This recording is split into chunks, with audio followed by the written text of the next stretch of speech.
Good morning, students. Welcome back to our online classes. From last few of the classes, we are taking the chapter Lifelines of National Economy, in which we had covered the different parts of our chapter, like means of transportation, in that roadways, railways, waterways, pipelines, and airways, etc. Then we had also discussed about means of communications, in which we discussed how postal department acts as the private means of communication and TV, radio, newspapers, magazines, etc. are considered as mass communications. So in today's class we will be taking trade and tourism. So let's start. Trade.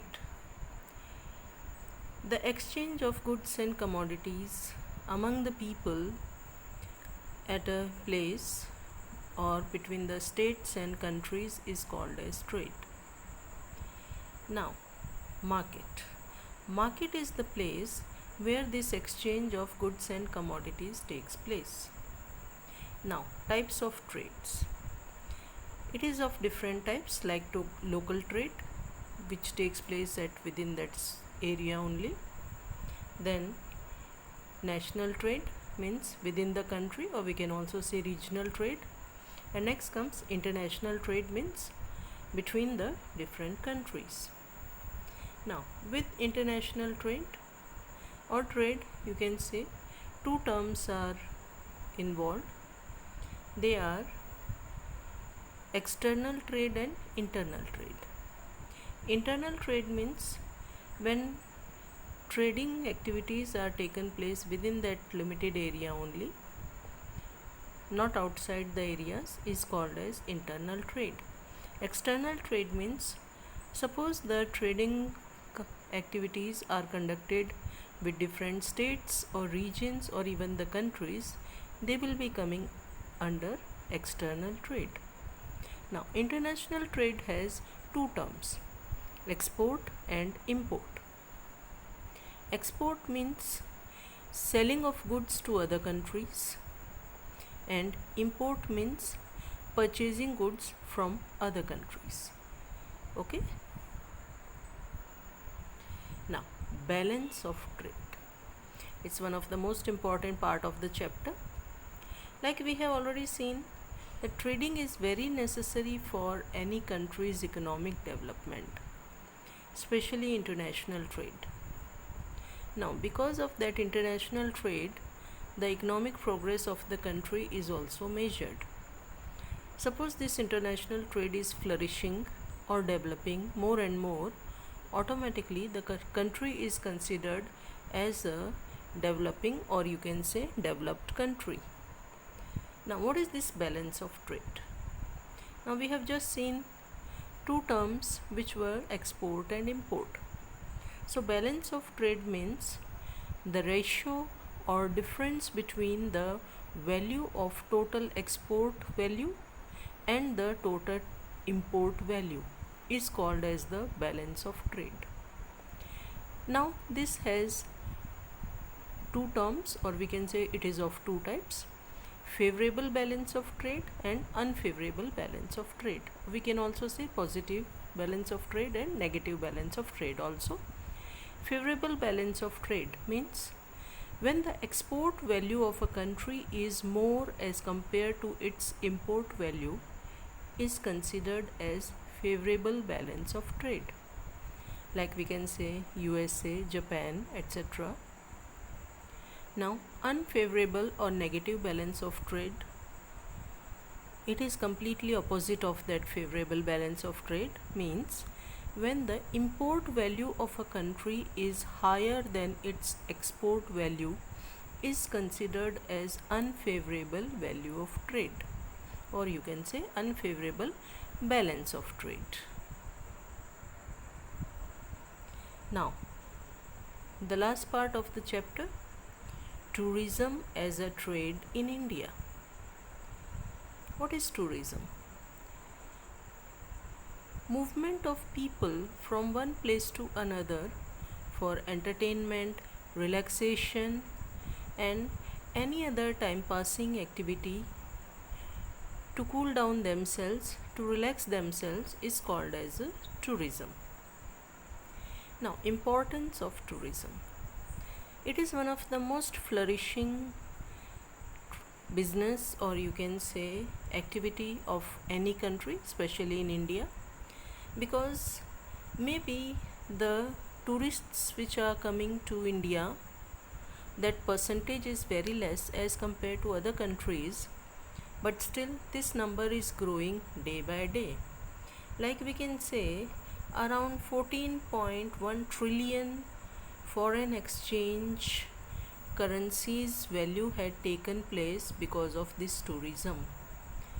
More than 15 lakh, or you can say 4 to 5 million people are involved into this activity directly or indirectly.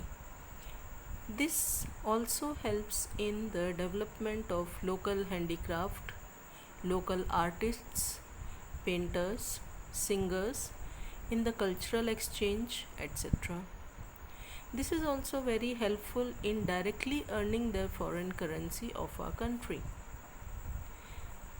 Because of tourism, certain areas which are lacking in various other resources like minerals, industries, etc., they can also get a better source of income, or you can say the chances of progress and development. Like Rajasthan, in that desert area or Thar desert regions, Jaisalmer, Badmer regions, maybe not many of the industries are there, but because of the tourist spots or destinations, the people of those areas are able to get a proper source of earning because of this. Now, types of tourism. There are various types of tourism. Like we can say, this is progressing more and more.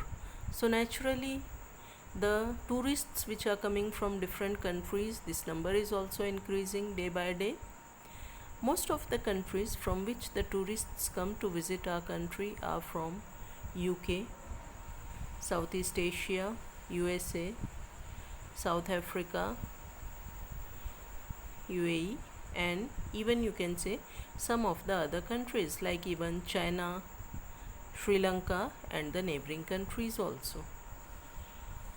Now let's see types of tourism. The various types of tourism are ecotourism, adventure tourism, medical tourism, even we can say educational tourism, heritage tourism, and the business tourism also.